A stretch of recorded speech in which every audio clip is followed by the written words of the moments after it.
Bonjour tout le monde. Donc aujourd'hui on a continué l'exploration de nos poumons et on a plus particulièrement exploré la respiration dans le bas des poumons. Adam Pranayama, c'est la respiration sur les bas des poumons. Donc on a utilisé Sparsha Mudra, le mudra de toucher, pour sentir comment ça respire en bas, d'abord devant, puis sur le côté, puis derrière. Et on a vu que chaque partie des poumons, chaque respiration dans une partie des poumons est liée aussi avec un mudra particulier. Pour la respiration des bas des poumons, pour Adam Pranayama, c'est Chin Mudra.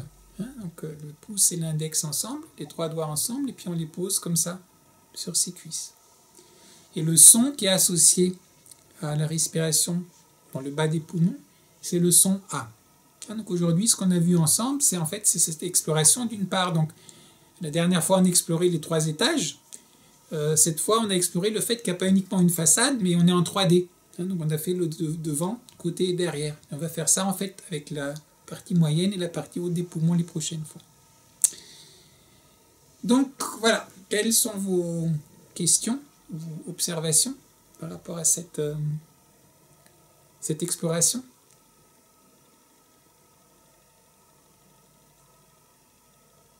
Oui.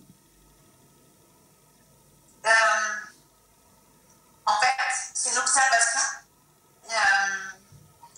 C'est marrant parce qu'avant, je n'aurais pas été capable de le ressentir comme ça. J'ai commencé en fait à respirer avec le bas des poumons. J'ai eu une espèce de tension dans le dos qui ça m'a fait vraiment très mal. Donc ça, voilà, c'est moi qui suis tendue en fait, peut-être. Voilà, c'est pas la respiration qui a fait ça. Ensuite, on a respiré sur les côtés, c'est ça? Bas, côté et derrière. Sur les côtés, ça m'a enlevé cette tension. Et derrière, je ne peux rien sentir. Voilà. Et ça s'est fait naturellement, en fait. Derrière, quand tu dis, donc tu as pas senti, j'ai pas bien compris, tu as pas senti, dans le sens que tu n'as pas senti la respiration, ou tu as pas senti que c'était contracté?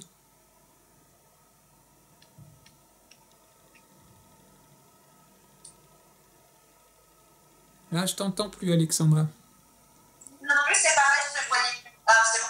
Voilà. Donc oui, donc je te posais la question, j'ai pas bien compris, sur le derrière des poumons, qu'est-ce que tu ressentais ou ressentais pas? En fait, si tu veux, au début que j'ai commencé, en fait, quand on a commencé à s'étendre, tout ça, j'ai senti une tension dans le dos, une douleur. Et le fait de respirer, comme tu nous as montré, en fait, avec le bas, côté et derrière le dos, donc quand j'étais sur le bas, comme ça, la tension, elle était quand même assez forte dans le dos. Ensuite, j'ai réussi, quand on a respiré sur les côtés, c'est parti. Je sentais que ça s'en allait. Et une fois qu'on a mis les mains derrière, après, j'avais plus rien.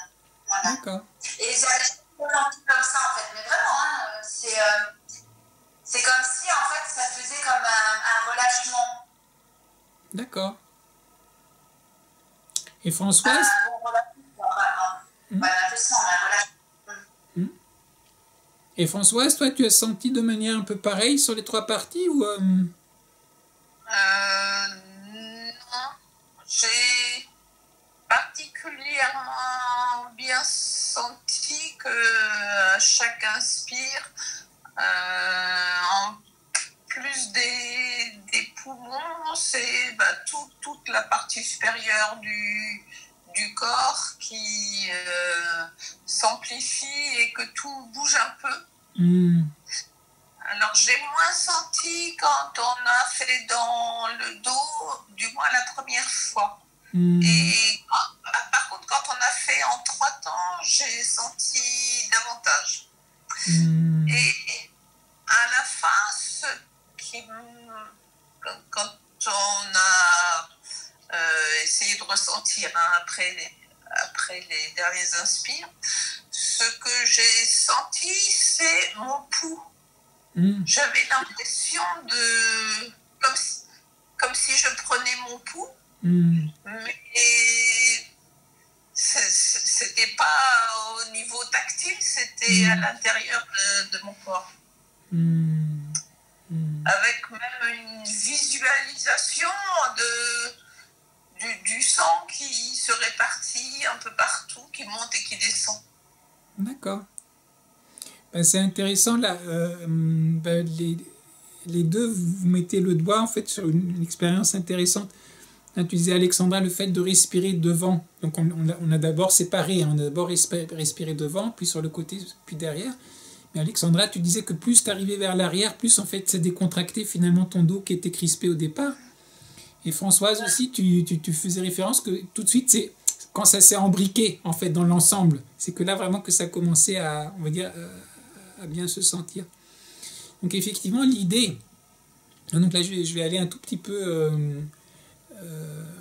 en avant, mais l'idée c'est d'arriver à faire une respiration complète qui s'appelle Mahat Yoga Pranayama, la respiration vraiment yogique complète, où là en fait on va commencer à respirer en bas, on va remplir devant, on va remplir sur le côté, remplir derrière, puis le deuxième étage, devant, côté, derrière, puis en haut, devant, côté, derrière, et puis après on va expirer, on va vider derrière, en bas, et côté et devant, puis au milieu, derrière, côté, devant, et puis en haut, derrière, côté, devant. Et donc là en fait on a vraiment complètement rempli, si vous voulez, les deux poumons, aux 3 étages, et aussi dans les 3 dimensions. Et donc en fait, là, d'une certaine manière, ce qu'on est en train de faire, c'est de se rendre compte où ça bloque pour pouvoir ouvrir. Et puis aussi sentir quelle est la différence. Vous vous rappelez, qu'est-ce que je vous ai dit la dernière fois? Quoi correspondent les 3 niveaux des poumons? Vous vous rappelez? Les bas des poumons, c'est plus particulièrement lié à quoi?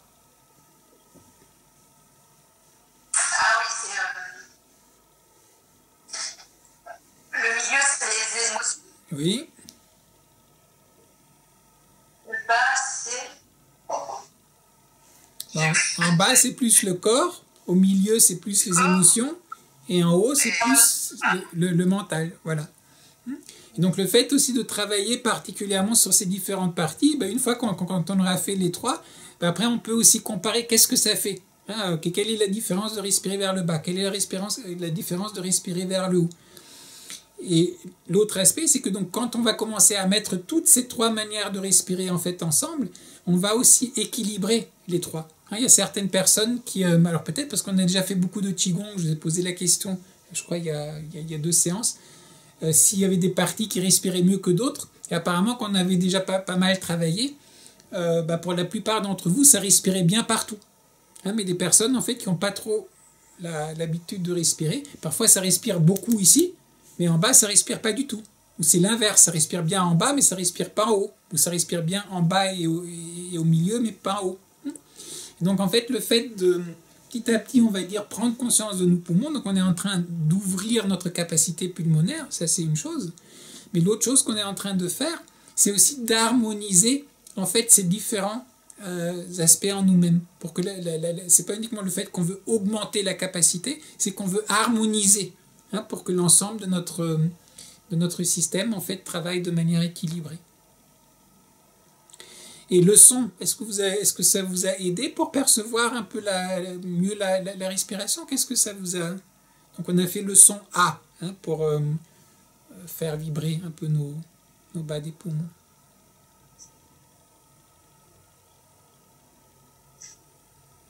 Oui. Vas-y. Vas-y, Sandra. Pour moi, le premier A été très difficile. J'avais l'impression qu'il n'y avait plus de son qui voulait sortir. Il y avait une coupure de son. Et puis, au fur et à mesure, c'est devenu de plus en plus facile et agréable. Alors, c'est intéressant aussi ce que tu dis, tu vois, parce que surtout le son A, il est lié au commencement, il est lié au début. Vous allez voir, après on aura les autres sons, A, ou, puis ça va faire Om, en fait. On va parler plus de Om quand on y arrivera. Mais donc A, c'est le début. Donc c'est vraiment, aussi de la bouche, c'est pas un Oh, c'est pas ça, hein. C'est Ah, on lance, c'est on crée, on ouvre. Ça c'est le A. Donc c'est intéressant, effectivement, le premier qui veut pas sortir, symboliquement, c'est un peu, on a du mal à démarrer. Donc pensez aussi, on va parler de ces différents sons aussi petit à petit, et puis le home quand on arrivera à l'ensemble. Mais il y a le côté, il y a les vibrations, hein, on sent comment ça vibre, et il y a effectivement aussi un peu le côté psychologique, hein, rien que par rapport à le son, on lance, hein, on crée. Donc j'ai trouvé ça intéressant que tu fasses cette remarque, justement le premier il voulait pas trop.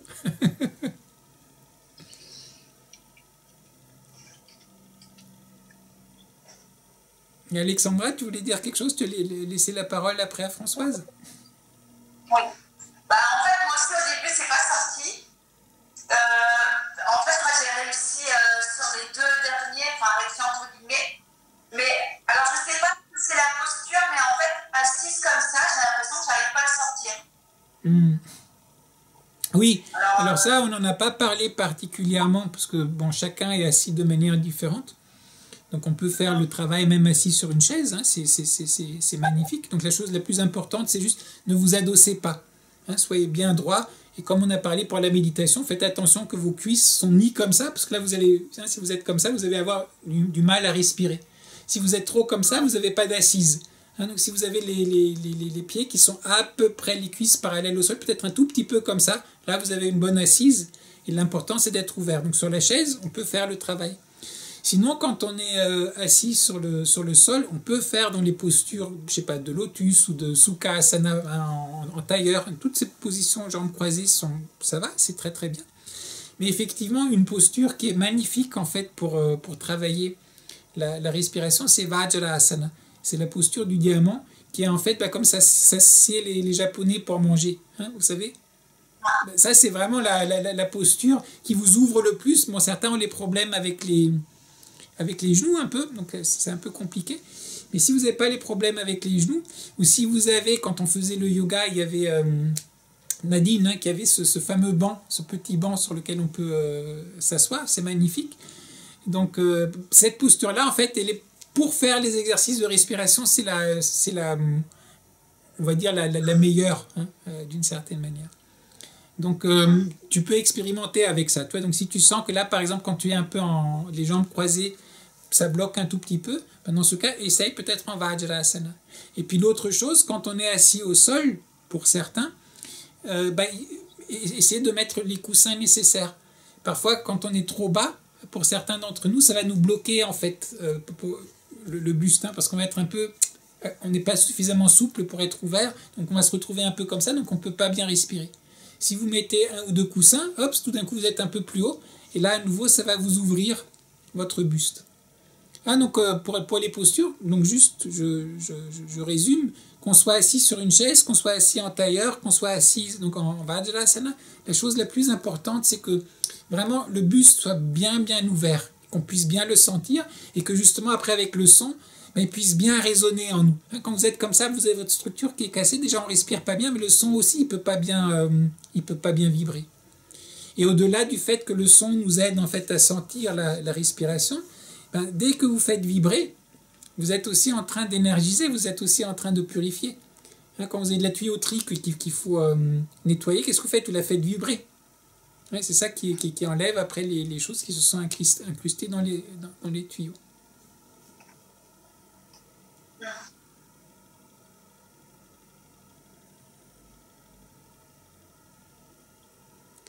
Ok, donc si vous avez encore une question, une remarque, vous êtes les bienvenus.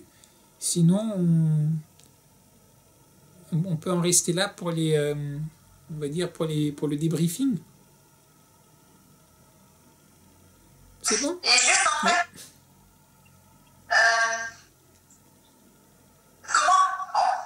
comment le fait que tu travailles le son A. Et en fait, ça travaille le bas des poumons, mais en fait, j'imagine que ça a été expérimenté en fait pour ça.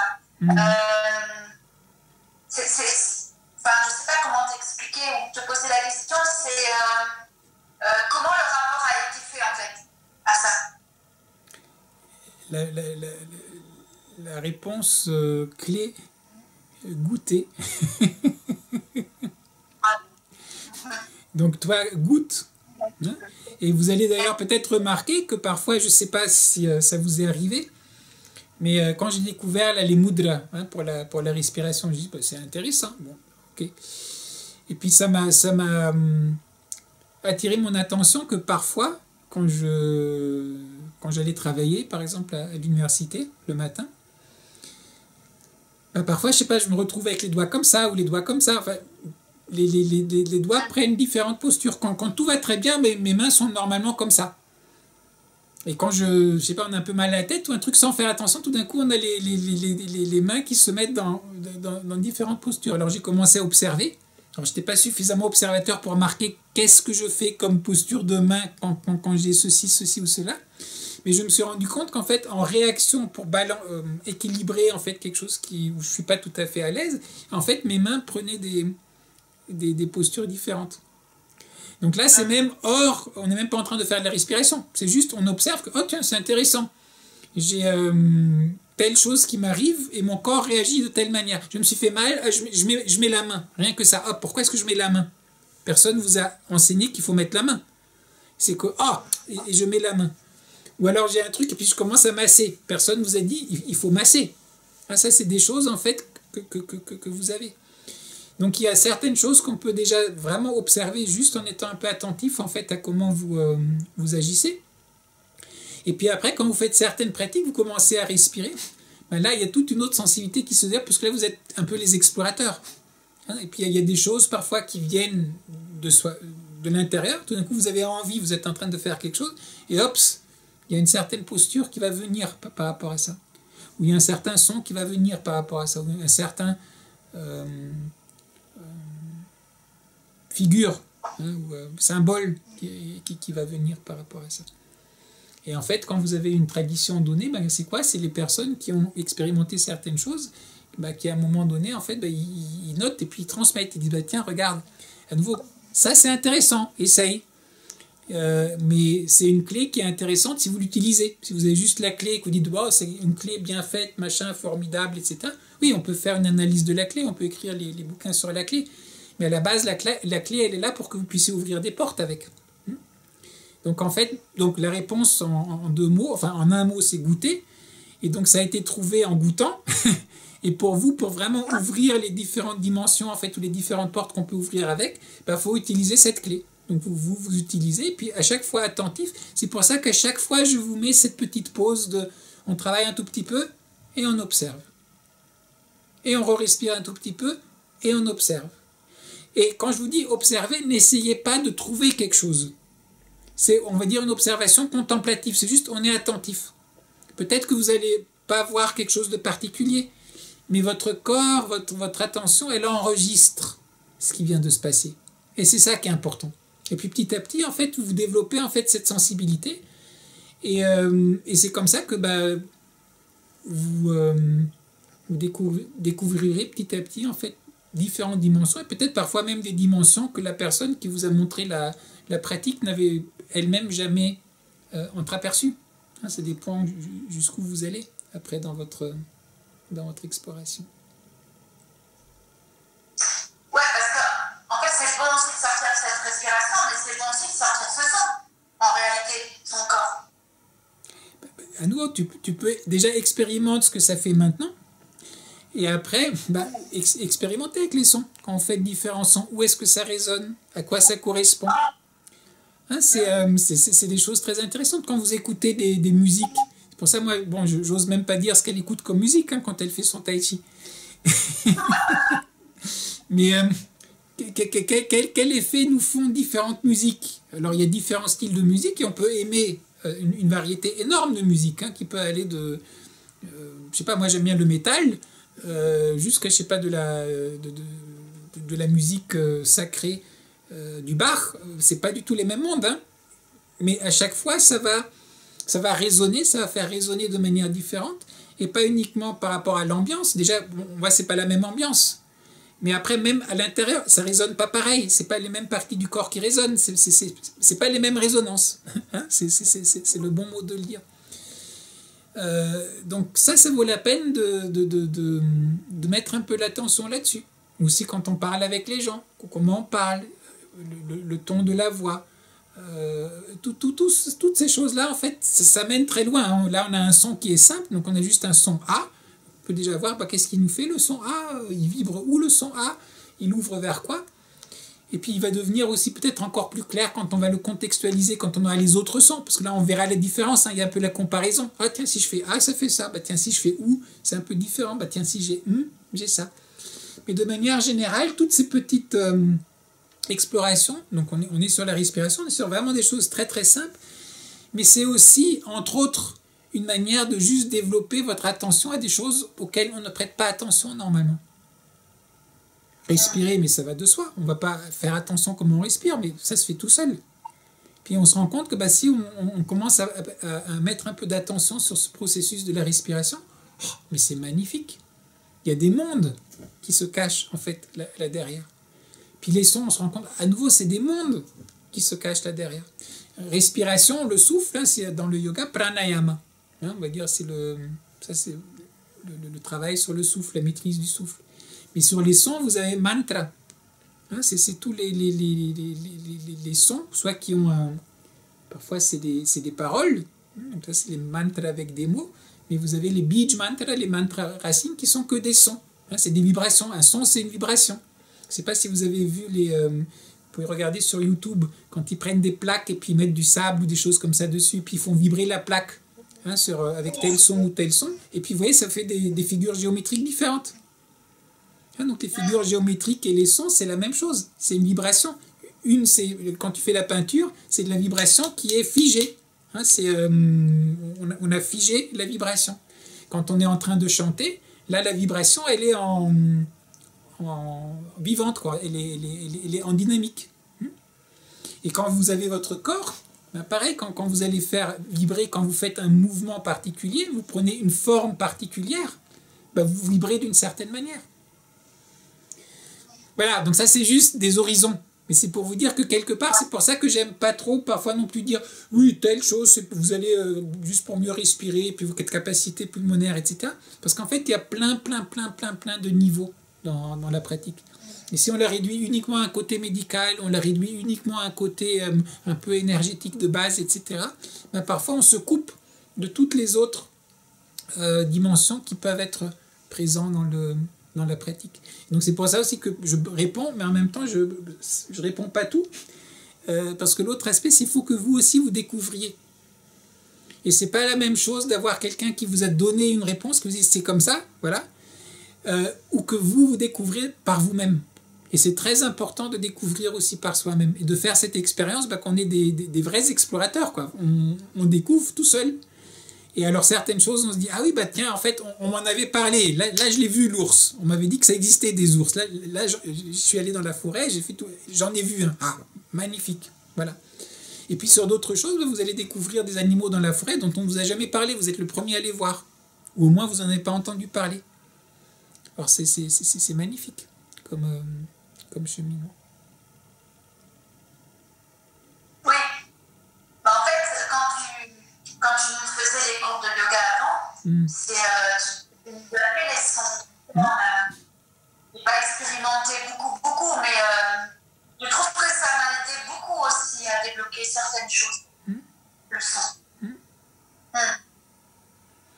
Et quand on sera ensemble, alors là par Zoom, ça ne fait pas tout à fait le même effet, mais c'est vrai qu'une chose qui me manque un peu, parce que là on ne fait plus vraiment le yoga comme ça régulièrement, mais quand on faisait un peu le son à plusieurs, c'est magnifique, parce que tu fais vibrer toi de l'intérieur, mais il y a les autres qui font aussi vibrer de l'extérieur, et donc il y a un peu la vibration de l'extérieur et de l'intérieur qui se rejoint. Hein, donc il y a ce côté, vraiment on vibre avec les autres, et puis on vibre avec soi-même, enfin c'est un travail que je trouve qui est extraordinaire. Et si on peut, enfin, quand on sera déconfiné, si on peut un peu travailler ça ensemble, c'est magnifique. Et ça, c'est vraiment où le côté de travail collectif, il rajoute une dimension. C'est comme chanter dans une chorale ou chanter tout seul.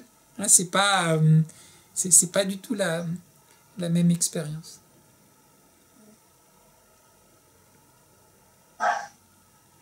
Ok, donc on reste là, donc essayez de le pratiquer un tout petit peu, hein, parce que c'est pas en le faisant une fois. C'est essayer un peu régulièrement, voyez. Hein, et ce qu'on vient de faire là, vous pouvez le faire aussi allongé. Hein, vous êtes allongé avant de dormir, vous pouvez mettre les mains sur les poumons et vous pouvez sentir la respiration, vous pouvez faire un peu le son, etc. Donc essayez de vous familiariser. Et si d'ici la semaine prochaine, vous avez le temps de familiariser un peu avec le bas des poumons, avec le son A, peut-être que quand on fera la partie moyenne des poumons avec le son OU, vous aurez aussi le contraste plus. Hein, parce que comme vous aurez bien goûté l'un, vous goûterez mieux en quoi ce qu'on va faire après sera différent. Vous ouvrez autre chose. Hein, donc si vous avez la possibilité, ça serait une bonne idée d'essayer. Bon, donc on laisse là la respiration. Et donc on revient tout de suite pour la suite là, du cheminement avec les lettres. Oui, le plus simple, ce sera que je vais relancer aussi en fait un nouveau rendez-vous. Allez